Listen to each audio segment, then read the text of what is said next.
on va commencer par savoir qu'est-ce que c'est la culture et quelles sont les spécificités de la culture chinoise. Et dans notre recherche, nous, on a réussi à faire une nouvelle interprétation du processus de négociation commerciale franco-chinoise. Et je vous présentais aussi le concept de compétences interculturelles qu'on n'a pas souvent pour les praticiens. Peut-être certains d'entre vous ne connaissaient pas trop ce concept. Et aussi, je vais vous présenter aussi les interréactions entre le processus de négociation et les compétences interculturelles, comment ils interréagissent entre les deux.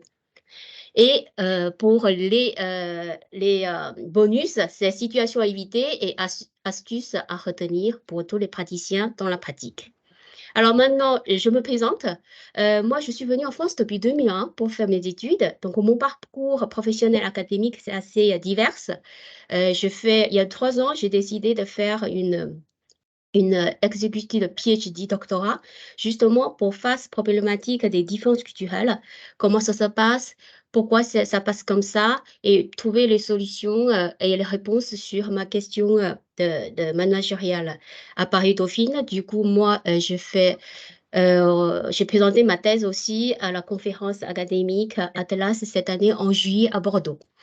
Pour le parcours professionnel, je fais plutôt dans l'import et sport concernant le commerce international entre la France et la Chine. Donc, je suis spécialisée vraiment sur l'achat, tous les procédés d'achat et j'étais responsable export également.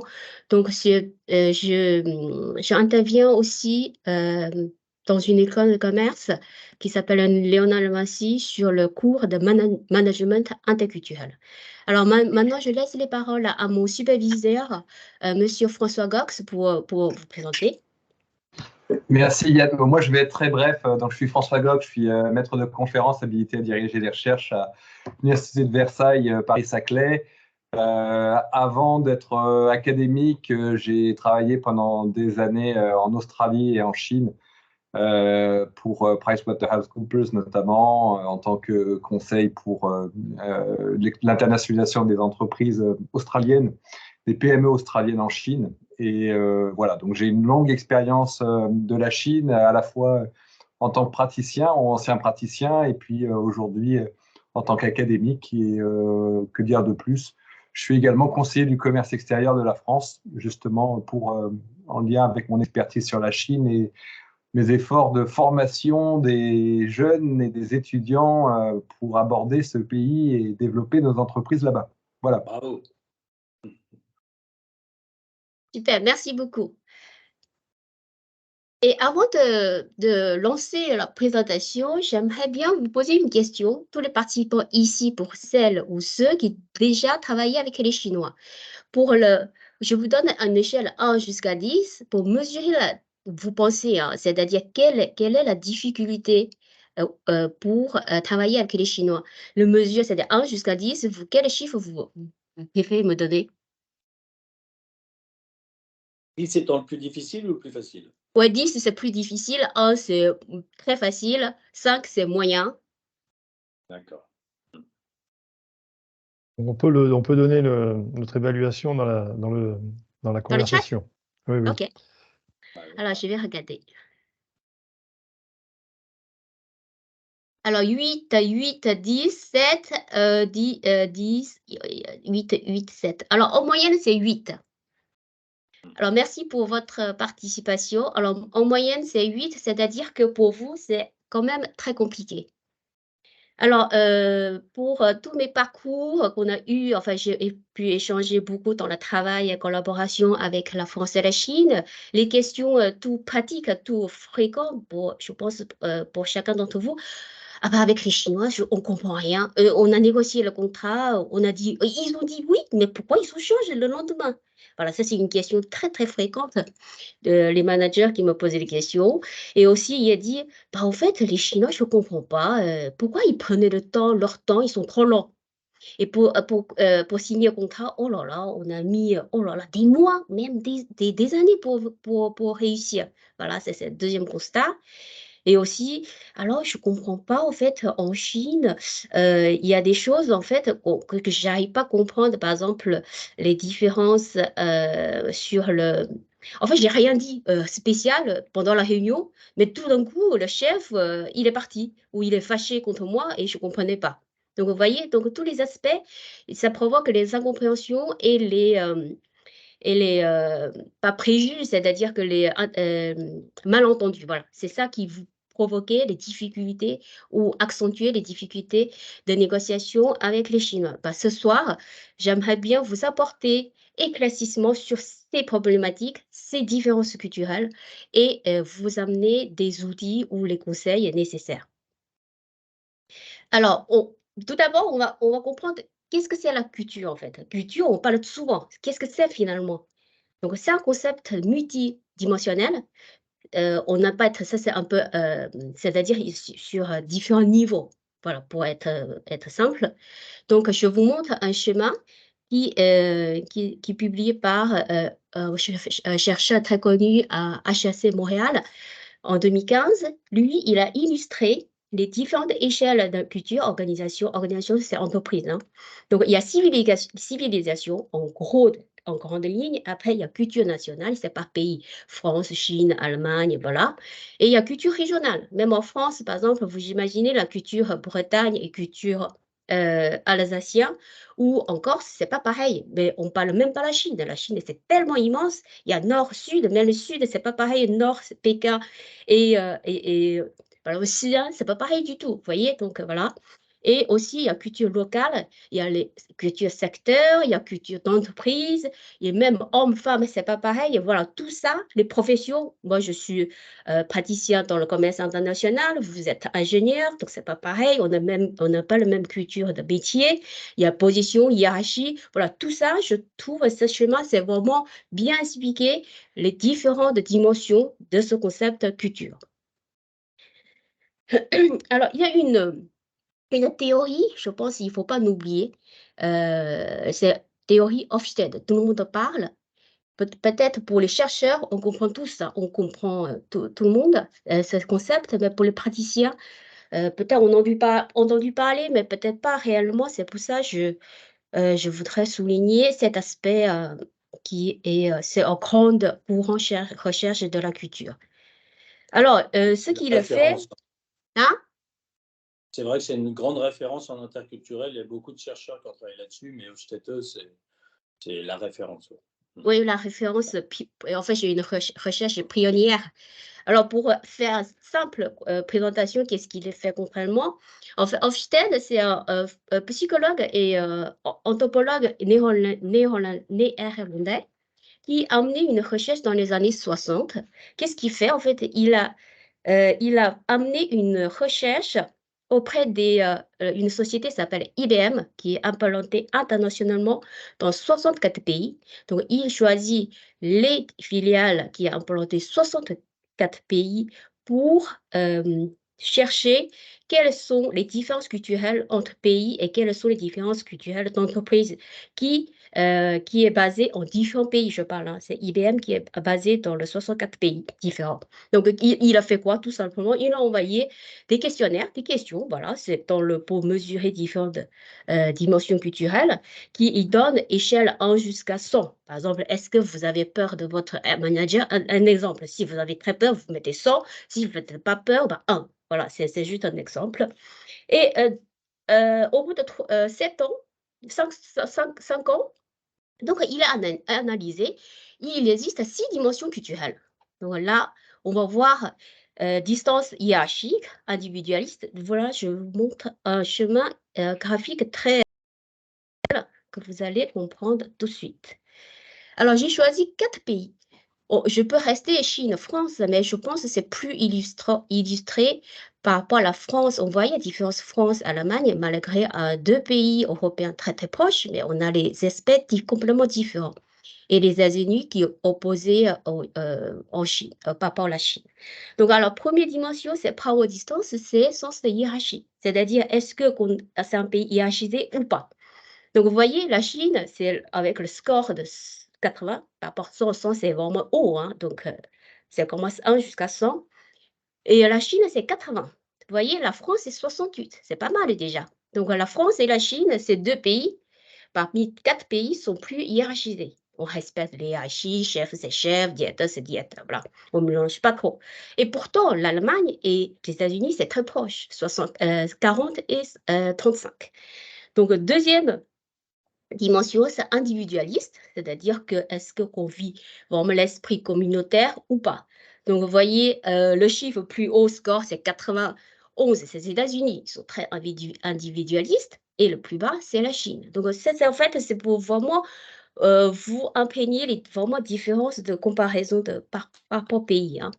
Donc, masculinité, ça, c'est quoi? Dans ce sens, on parle souvent, c'est une culture dure, ou féminité, c'est plutôt douce. C'est-à-dire, est-ce que c'est un pays qui met l'accent sur la réussite ou c'est un pays qui plus fait attention sur la qualité, à la qualité de vie. Donc, vous voyez, la Chine, c'est quand même un pays avec l'Allemagne et les États-Unis qui s'accentuait plus sur la réussite. Et la France, c'est plutôt douce. Alors, là, c'est évidence, c'est évitement maximum aux incertitudes. Ça, je trouve, ça a une dimension justement liée après pour ma présentation sur certaines différences culturelles en Chine, entre la France et la Chine. Vous voyez, la France, c'est un pays avec le score le plus haut qui voudrait éviter l'incertitude. C'est pour ça, en fait, aujourd'hui, même quand j'étais au forum qui est organisé par CCI, Chine, défi ou opportunité sur le marché. Donc, il y a beaucoup d'entreprises aujourd'hui, actuellement, ils pensent que voilà, la Chine, peut-être il ne faut pas y aller depuis Covid, oh là là, et voilà, il y a trop d'incertitudes, qu'est-ce qu'on fait? Donc voilà, je vois cet aspect différence culturelle. Pour les entreprises françaises, ils freinent en fait. Ils disent, bon, oh là là, c'est pas le moment, peut-être il ne faut pas y aller. Donc là, vous voyez, cette dimension vraiment bien interpréter la situation actuelle et les problématiques ou les logiques des entreprises, de la plupart des entreprises françaises. Alors, il y a le long terme, à moyen terme. Est-ce que ce qu'on projette facilement à long terme ou on projette plutôt à court terme? Le pays, les États-Unis, projette quasiment à court terme et Chine et l'Allemagne, se projettent long terme. Et indulgence, on interprète, c'est plutôt, est-ce qu'on prend le plaisir sur le moment ou on fait plus de modération, de restreinte, réguler la pulsion des membres. Donc, vous voyez, donc ça, c'est pour ça que je vous présente ces dimensions qui va impacter tout à l'heure les valeurs culturelles, spécificités de la Chine. Donc, il y a première chose, je pense que tout le monde a entendu parler, c'est deux philosophies chinoises qui est important, qui est imprégnée toujours aujourd'hui dans la vie quotidienne des Chinois, donc confucianisme et taoïsme. Alors, confucianisme, je pense que vous avez déjà entendu parler déjà, respect hiérarchie et avec chef de famille. Alors, chef d'entreprise considère comme chef de famille, mais il y a une interprétation plus profondément dans la recherche que je trouve ça intéressant. C'est pour ça que je partage avec vous. Comment interpréter vraiment l'esprit confucianisme en Chine? Il y a trois valeurs principales, c'est l'hiérarchie, l'ordre, harmonie. Ça, il n'y a pas de doute, c'est ça. Et un chercheur fort qui a interprété avec 6 valeurs fondamentales, je trouve que c'est très, très, très chinois et qui est vraiment illustré bien le sens de confucianisme. Premier, c'est le sens humain. Deuxième, c'est équité rituelle. Troisième, c'est rites, toutes les modalités. Deux, c'est morale, conformité aux règles. Xin, confiance. Zhi, c'est connaissance et sagesse. Et aussi, il y a le concept de famille. Voilà, ça c'est vraiment un aspect très spécifique en Chine pour cette philosophie. Il y a un concept de hiérarchie et pouvoir qui est important dans les affaires en Chine. Il faut en fait les entreprises qui comprennent, il y a le gouvernement central dans la partie communiste, mais comme la Chine est grande, il y a beaucoup de gouvernements dans les différents niveaux. Donc, si vous venez amener un projet important il faut valider par le gouvernement. Sinon, il ne faut pas perdre du temps. Déjà, vous voyez, est-ce que central, le gouvernement valide ou pas? une fois c'est favorable, vous pouvez y aller. Si c'est pas favorable, vous allez négocier, finalement, peut-être c'est pour rien pour l'instant, vous ne pouvez pas concrétiser, vous voyez? Donc voilà. Et là, ça, c'est un schéma juste pour vous illustrer, 2 pays qui sont plus, hiérarchisés, c'est la Russie et la Chine. Alors, deuxième concept qui est de valeur, qui est important, c'est fast, mian. Mian, je pense que vous avez déjà tous entendu parler. En Chine, c'est vraiment un phénomène très, très, très important. Alors, ça, j'ai illustré à peu près sur. Et face, en fait, il y a deux interprétations. Sauver la face et perdre la face. Alors, sauver la face, ça veut dire quoi? Sauver la face, on peut interpréter, c'est préserver la réputation et la crédibilité et la dignité de la personne. Perdre la face, c'est être humilié et subir un manque de respect. Ça, les Chinois ne peuvent pas tolérer ça. Ça, il faut vraiment faire attention.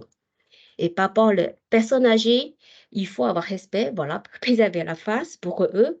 Et statut d'un individu au sein de sa communauté qui présente l'identité socio-culturelle des Chinois. C'est pour ça il faut vraiment faire attention. Si vous perdez la face aux Chinois, ah ben là, c'est la mort. Voilà. C'est très compliqué pour rétablir ou réparer la relation. Ne pas mettre en colère pendant la réunion parce que ça fait pas de la face et aussi faire la passe, c'est une erreur rarement pardonnée. Et oui, par contre, ça, un aspect de oui, on va dire, faire attention, oui en Chine, ça ne veut pas dire oui en France. Parce qu'on ne veut pas perdre la face, on dit oui. Mais ça ne veut pas dire oui, je suis d'accord, je travaille avec vous. Voyez? Alors, il y a un troisième aspect qui est important, c'est guanxi. Guanxi, c'est en France, j'ai remarqué, c'est une société très relationnelle aussi. Mais c'est guanxi. Ah. Tu as coupé ton micro, Yann. Ah oui, pardon, excuse-moi. Alors, guanxi, la France, c'est aussi, les affaires fonctionnent par le réseau aussi. Mais en Chine, il y a un côté très spécifique, c'est le réseau de relations personnelles et d'affaires à la chinoise. C'est-à-dire quoi? C'est on mélange la vie professionnelle et la vie personnelle. En France, c'est pas si mélangé que ça. Peut-être un peu, mais pas trop. En Chine, c'est quasiment combiné en deux. Alors, de ce côté-là, on dit, en Chine, il y a un proverbe chinois, s'il y a la guanxi, pas de problème. S'il n'y a pas de guanxi, il n'y a que des problèmes. Vous voyez l'importance de ça. Et il y a un chercheur chinois que je trouve... Attention, tu coupes à chaque fois sans faire exprès ton micro. Très souvent. Ah oui, mais c'est pourquoi en fait? Ah voilà, ok. Voilà. Ah oui, je pense que c'est quand je clique le truc. Oui, voilà, quand tu tapes avec voilà, quand tu bouges, ça fait... D'accord. Ok, et Monsieur Zhou, qui interprète très très bien les 3 espèces spécifiques de guanxi en Chine. C'est renyuan, alors j'ai traduit en français, l'affinité prédestinée. Ça s'appelle renyuan. Renqing, c'est l'amour, c'est la relation de rituel. Voilà, renqing. Renrun, c'est la normalité et les normes qu'on doit respecter. C'est ça les 3 aspects qui tissaient vraiment les 3 spécificités de guanxi en Chine. Donc, développer et entretenir ses propres guanxi pour constituer une ressource précieuse dans les affaires, les négociations.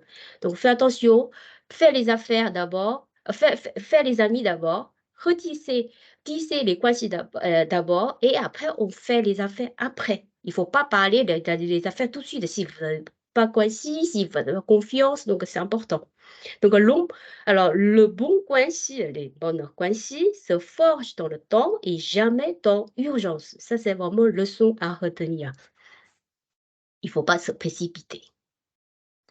Alors, il y a une autre aspect, c'est voilà, on a dit confiance. C'est un aspect qu'on a vu tout à l'heure, c'est une des valeurs de confucianisme. Guanxi, par guanxi, c'est confiance. Alors, confiance, c'est que faites-vous des amis, après, on fait les affaires en Chine. Donc ça, c'est un schéma qui illustre très très bien l'importance de confiance au centre clé de tous les éléments. Si vous voulez signer un contrat, si vous voulez faire les affaires, si vous voulez conclure un contrat, stratégie ou tisser le关系, il faut baser sur d'abord la confiance qui soit établie. C'est très important.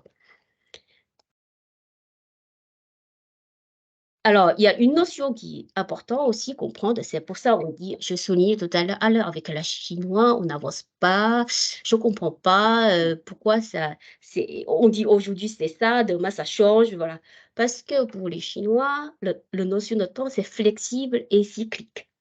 Donc, je citais un manager chinois qu'on a pu partager les expériences pendant la recherche. Il disait, les Chinois ont appris à s'adapter au cycle naturel et à soumettre à la nature.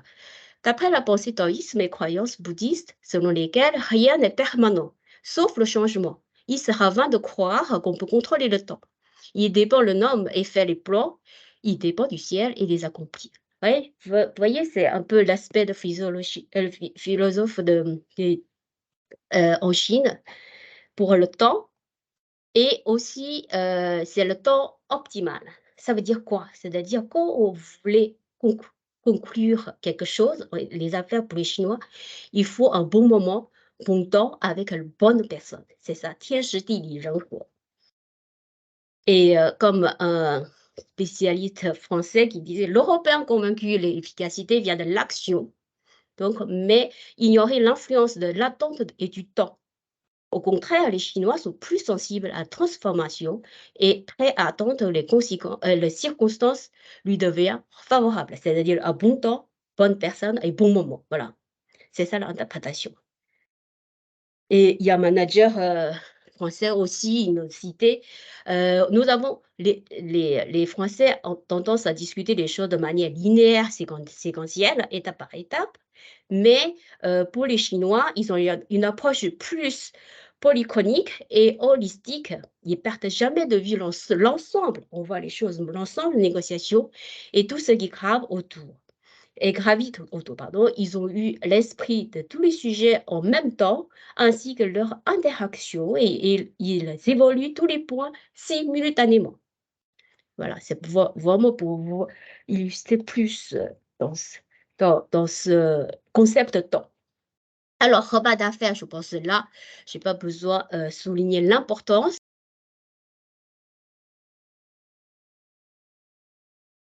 Micro, Yann. Ah oui, micro, ok. Ah oui, pardon. Ah, il ne faut pas que je touche avec mon PC, en fait. Alors, ça, en fait, repas d'affaires, je pense que tout le monde connaît l'importance de repas d'affaires. Tous les contrats importants qu'ils ont signés, c'est quoi? Sur la table. C'est en dehors de la réunion. Franchement, si vous voulez vraiment conclure le contrat avec les Chinois, il faut faire repas d'affaires. Donc ça, c'est en fait deux photos que je trouve c'est assez intéressant. En Chine, on a table ronde, c'est-à-dire on partage. Vous voyez, c'est illustrer une dimension collectivisme. Et en France, on prend le menu chacun individuel. C'est une dimension individualiste. Vous voyez, je trouve que c'est assez parlant. Alors, des tendances du management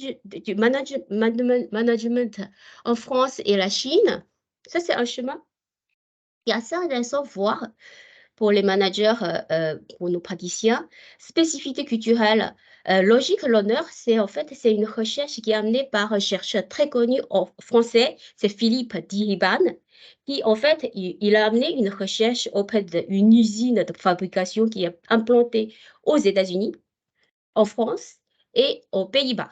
Donc, il trouve le sens de logique de l'honneur pour les Français. Pour les États-Unis, c'est sens de contrat. Et pour les Hollande, c'est sens de consensus. Voilà, c'est pour vous présenter globalement d'où vient logique de l'honneur. Et aussi, système D, en Chine, c'est plutôt confiance, relation, voici qu'on avait dit tout à l'heure. Et mode historique, voilà, confucianisme en Chine et aristocrate en France. Et motivation, c'est l'honneur, et en Chine, c'est respect face. Et prise de décision, c'est voilà, c'est ce qu'on a illustré tout à l'heure, justement la dimension de Hofstede qui correspond très bien, c'est cet aspect-là. Et au niveau communication, les Français plus implicites, on ne dit pas clairement ce qu'on pense, mais en chinois, c'est encore pire. Donc, voilà. C'est pas comme les Américains ou les Allemands sont plus explicites dans la communication. Alors, maintenant, on dit, je pense que vous connaissez tous les spécificités de la culture chinoise. Ah ben, on dit, bon, ben, c'est bon, ben, je connais maintenant, on va partir négocier avec les Chinois. On va réussir, parce qu'on connaît déjà tous les aspects spécifiques de la valeur culture chinoise. Mais en fait, c'est pas si simple que ça. Là, c'est pour ça, avec François, on a amené une recherche, justement, c'est une des contributions importantes de notre interprétation.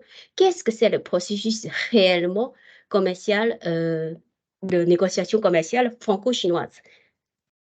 Donc là, pour les chercheurs, je pense que juste une petite précision, on a collecté les données auprès de 30 managers, il y a 16 Français, 14 Chinois de différentes fonctions dans divers secteurs d'activité. Donc voilà, ça c'est une analyse qualitative, hein. Donc, il y a données primaires, c'est-à-dire on enregistre toutes les conversations avec les managers et on analyse les données pour vraiment voir quelle est l'interprétation du processus de négociation. Donc, vous voyez, il y a responsable commercial, il y a le directeur général, il y a expatrié, responsable digital, donc entrepreneur, on a tout sélectionné. Alors maintenant, alors on a constaté, n'importe dans quel pays, la négociation franco-chinoise ou négociation américaine, tout ça, il y a 3 phases, quoi qu'il arrive, qui existent. C'est-à-dire que première, on reste en anglais, c'est initiation, préparation en traduction, et problem solving, élaboration des solutions, trouver les solutions. Et troisième phase, c'est resolving, c'est résolution. Là, ça ne change pas, ça adapte tous les processus de négociation, n'importe quel pays. Ce qui est différent, c'est-à-dire que dans chaque phase, c'est-à-dire première phase préparation, il y a des quoi? Moments clés. Moments clés, c'est il faut accomplir ou concrétiser chaque moment clé pour que le processus qui puisse avancer. Donc, vous voyez un exemple tout simple. Alors, quand vous, avant de négocier avec le partenaire chinois, qu'est-ce que vous faites? Bah, vous préparez. Donc, vous préparez, il faut trouver la personne, prise en contact. Peut-être vous n'avez pas le contact. Donc, il faut initiativement prendre le contact avec la personne, prendre le rendez-vous. Et à ce moment-là, deuxième moment clé, c'est quoi? C'est il faut développer une relation, tisser la confiance, c'est ça. Avec la communication, même y aller en visite, vous discutez, vous tissez la relation et tisser la confiance. Ça, c'est les 3 moments clés pour nous qui est super important dans la préparation, dans la phase de préparation. Deuxième, problem solving. Alors, il faut comprendre les besoins de chacun, sinon comment on peut négocier, trouver l'accord. Donc, c'est quoi la problématique? Qu'est-ce que vos besoins ou mes besoins? Quelles sont leurs problématiques et mes problématiques? Et après, vous trouvez le compromis ou le consensus de proposition de l'offre.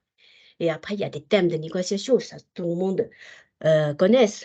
Et pour finaliser dans le troisième phase, c'est résolution. Une fois que vous avez trouvé l'accord, il faut signer le contrat. Il ne faut pas, voilà, juste aujourd'hui, ça fait avant, dans les années 80-90, on fait souvent oralement avec le travail, avec les affaires en Chine. Maintenant, on est plus, met l'accent sur un contrat. Quoi qu'il arrive, il faut signer un contrat. C'est pour vraiment mettre mettre les affaires plus sérieusement. Donc, il y a signer un contrat avec les Chinois, maintenant, c'est très normal. Oh, comme en France, mais par contre, le sens du contrat, c'est pas pareil, hein. Ça, je vais parler après. Alors, finalement, on a trouvé, bah, quelquefois, en Chine, c'est un phénomène qui est très fréquent, c'est-à-dire, aujourd'hui, vous négociez avec un interlocuteur chinois en face, bah demain, oh, je ne le trouve plus. Ou dans quelques mois, oh là, il a changé le poste. Pourquoi? Parce qu'en Chine, on n'a pas le même sorte de CDI, de contrat, et les gens changent souvent le poste. C'est pas comme en France, c'est moins fréquent. Et voilà, dans ce cas-là, vous faites quoi? Quand la personne change en face, du coup, ce que vous avez négocié avec l'interlocuteur précédent, bah, c'est plus valable. Donc, vous recommencez le processus.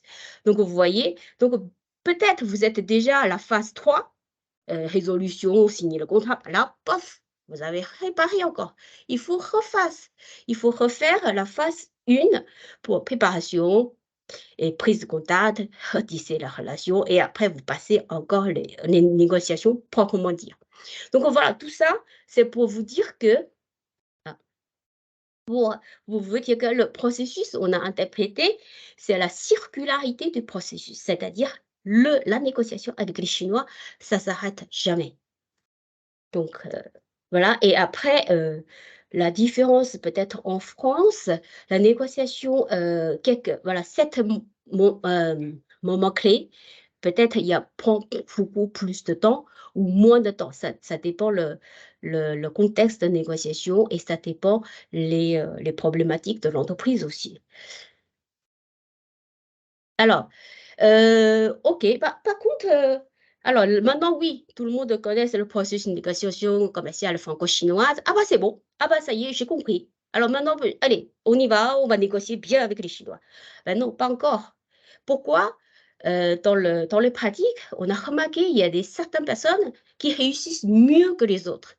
C'est ça la question qu'on se pose, et on a trouvé un concept dans la pratique, on parle pas beaucoup, c'est les compétences intellectuelles de chacun. C'est ça qui nous engendre beaucoup plus facilement ou moins facilement la négociation avec les partenaires de différentes cultures. On n'a pas parlé vraiment dans ce sens vraiment chinois, même avec d'autres pays. Donc, c'est un concept qui a développé dans les années 80, qui comprend, je ne veux pas faire vraiment en détail qu'est-ce que c'est un concept, ça mérite encore une conférence complète sur ce sujet, mais en grosso modo, en grande ligne, c'est un concept avec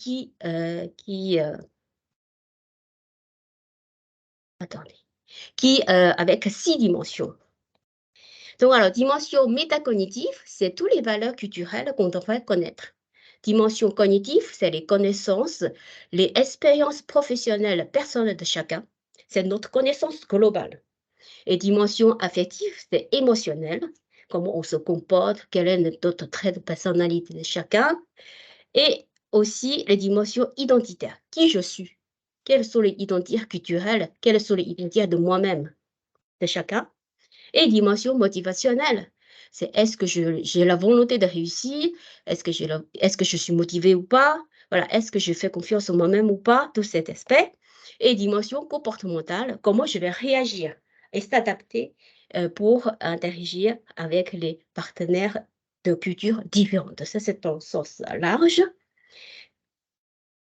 Et vous voyez, en fait, il y a les cinq premières dimensions, c'est invisible parce qu'on ne peut pas constater. Ça, c'est à l'intérieur de chacun d'entre nous.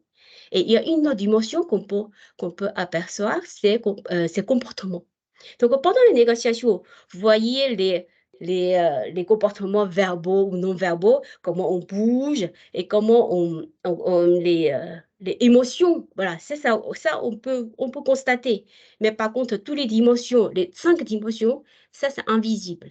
C'est avec tout ça, ça interprète votre comportement pendant les négociations et comment travailler avec les partenaires chinois, par exemple. Alors, dans notre recherche, on a trouvé, en fait, là, c'est peut-être un peu abstrait pour vous. Un exemple, voilà, dimension métacognitive, c'est plutôt toutes les cultures, la valeur culturelle. Est-ce que vous comprenez vraiment spécificité de valeur culturelle de chaque pays? En concurrence, c'est la Chine. Et on a constaté dans notre recherche pouvoir spécifique chinois. Donc, il y a certains aspects qui est très spécifique. Et pragmatisme de chinois, Et rigueur, justement, sens de contrat. Le sens de contrat en France, on signe, c'est béton. Voilà, s'il y a un problème, on va au tribunal. En Chine, non, jamais. Le sens de contrat en Chine, même malgré la signature, ah bah, on peut renégocier. Voilà, c'est pour ça la circulation, sa circularité du processus de négociation. En Chine, c'est ça, on ne s'arrête pas. Voilà.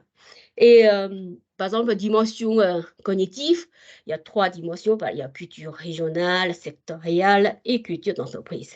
Voilà, ça c'est pour peut-être un aspect, je ne vais pas tout vous illustrer, il y a un aspect peut-être intéressant dans le sens, c'est la dimension identitaire. Parce que quand même, on a constaté, il y a différences culturelles de nouvelles générations chinoises qui sont plus, il y a 2 phénomènes un peu parlants, c'est involution et coucher à plat. Ça veut dire quoi? Involution, c'est-à-dire qu'il y a trop de compétition. Et ils font nécessaire pour être meilleurs que les autres, très compétitifs. Il y a une catégorie de nouvelles générations chinoises, c'est oh, de toute façon, je fais rien. C'est trop compétitif. Bah, je me contente de ma situation et c'est comme ça. Voilà.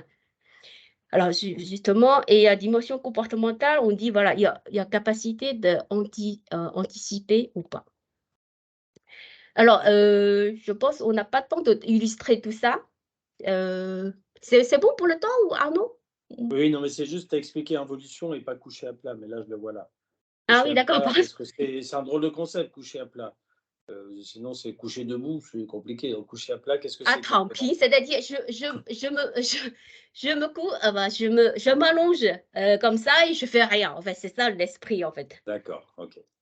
Et ça, c'est vers Badin que nos managers français-chinois qu'on a amenés pendant la recherche, ils nous partageaient leur expérience. Par exemple, il dit un manager français qui disait, de nos jours, les enfants chinois commencent à apprendre la mathématique olympique à l'école primaire, il y a à peine 6-7 ans, hein, l'anglais à la crèche, et plein d'activités extrascolaires chaque week-end. Ils n'osent même pas le temps de s'opposer et de jouer. Ça, c'est, voyez, la compétitivité à fond.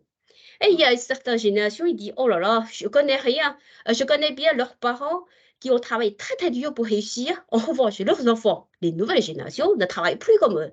Ils ont tendance de profiter de la vie. Ah, bah, la vie est cool, je fais rien. Bah, je laisse comme ça, je laisse comme ça. Voilà. Donc, Les ados, quoi. Voilà, c'est ça. Au calme. Tout à fait. Voilà. Ça, c'est un c'est aspect typique de contexte de nouvelles générations chinoises. Alors, on n'a pas le temps de tout illustrer ça, mais je trouve ça, moi, c'est qui est avantageux. Même, par exemple, le manager chinois, il disait, il y a 2 côtés à chaque chose. Il ne faut pas bloquer sur le mauvais côté. Donc, il faut être rationnel. Voilà, dans ce sens-là. Alors, bon, du coup, maintenant, on connaît le concept de compétences interculturelles. On connaît comment ça se passe, le processus de négociation franco-chinoise. Et dans notre recherche, on voudrait comprendre comment s'articulent les deux choses. Comment les compétences intellectuelles impliquent dans chaque phase de négociation commerciale. C'est ça notre 3e contribution qu'on peut mettre dans notre pratique pendant la négociation. Alors, ça, vous voyez, il y a 3 phases que je vous ai partagées tout à l'heure. Voilà, préparation, négociation proprement dit et résolution. Là, nous, on a constaté, voilà, ça c'est un processus circularité, et on a constaté en fait, dans chaque phase de négociation, les 6 dimensions, c'est-à-dire métacognitif, cognitif, affectif, identitaire, motivationnel, comportemental, sont impliquées dans chaque phase. En gros, je vous montre un exemple. Comment on illustre ça? Alors, par exemple, dans la première phase, préparation. Admettons demain, votre interlocuteur chinois qui ne voulait pas, que vous connaissez jamais, hein, vous n'avez jamais travaillé auparavant. Vous prenez contact, il ne donne pas de nouvelles, ni appel, ni mail, ni quoi que ce soit. Qu'est-ce que vous faites dans ce cas-là? Soit vous êtes motivé. Quand on dit motivé, vous allez, vous dites, ah, il faut y aller, il faut que j'arrive, il faut que je réussisse. Dans ce cas-là, c'est quoi? C'est la dimension motivationnelle. Donc ça, il y a une dimension motivationnelle qui est impliquée dans leur prise de contact. Et si vous le laissez tomber, dans ce cas-là, on ne parle même pas de toute façon de négociation, il n'y a pas de suite. Et quand le moment où vous prenez le contact avec l'incuteur, finalement, vous avez réussi. Et après, tout ça dépend. Est-ce que vous avez déjà acquis les connaissances de métacognitives de valeurs culturelles chinoises? Si peut-être vous faites faire perdre la face pendant le contact, ah ben là, c'est compliqué, voyez? Donc là, la dimension de métacognitif qui met en jeu.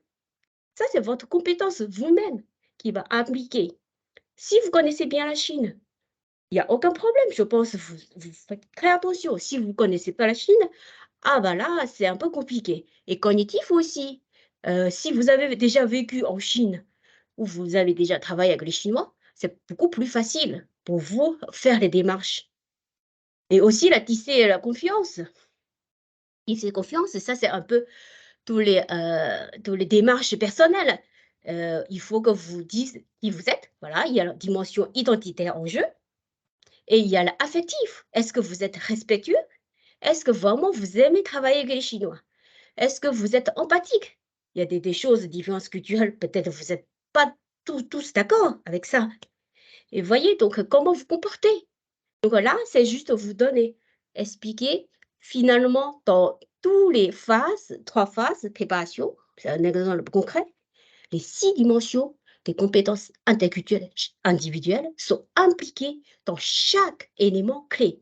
C'est ça qui est important. Du coup, c'est super important pour nous, praticiens, pour vraiment faire attention de ça. Et une fois, par exemple, chaque élément clé que vous n'arrivez pas à conclure, si vous n'arrivez pas à tisser la confiance avec le partenaire chinois, ah ben, on ne parle même pas la peine. Hein. Le deuxième phase, compréhension, négocier. OK, mais négocier dans le vent. Ça ne sert à rien. Vous n'arrivez pas à avancer. Et pour dire conclure le contrat, ce n'est même pas la peine. Vous voyez, donc c'est deuxième, et surtout pour, par exemple, deuxième phase, compréhension des besoins problématiques, ça c'est super important. Et proposition de l'offre, négociation de thème. Oh là là, ça, il faut encore prendre du temps.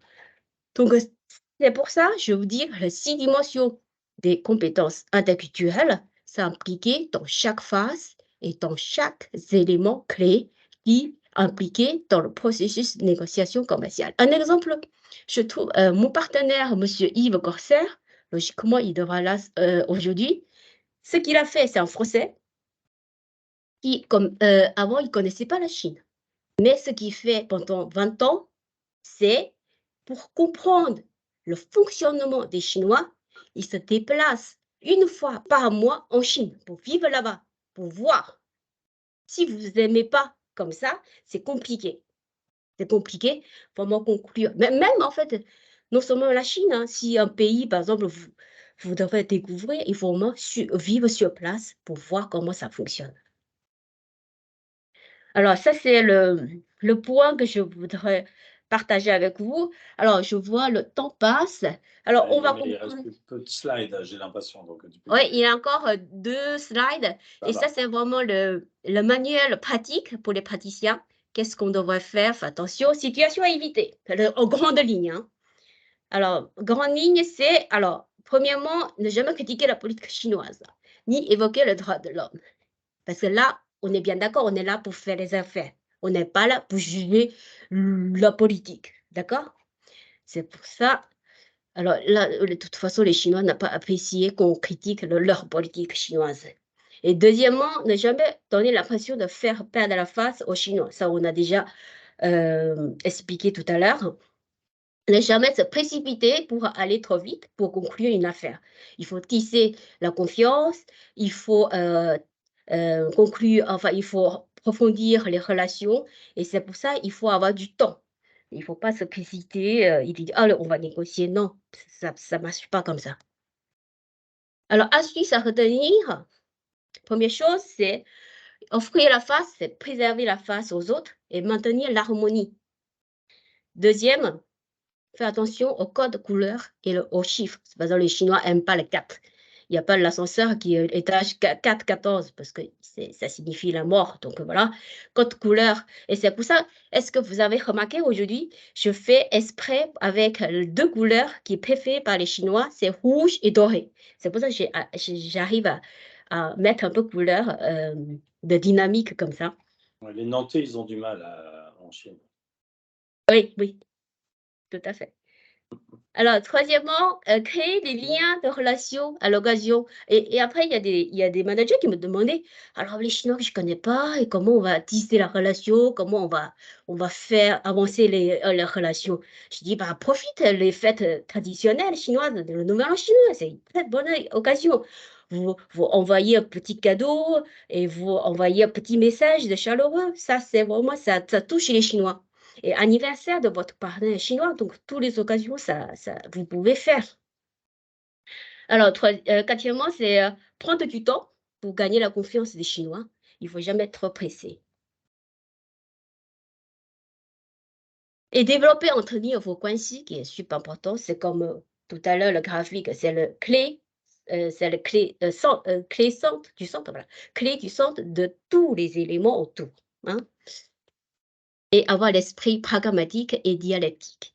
Il faut vraiment voir 2 côtés. Hein. Donc, peut-être ce n'est pas le bon moment qu'on a dit, il faut bon moment, bonne personne et bon endroit. Peut-être aujourd'hui, vous n'avez pas réussi à conclure une affaire avec le Chinois.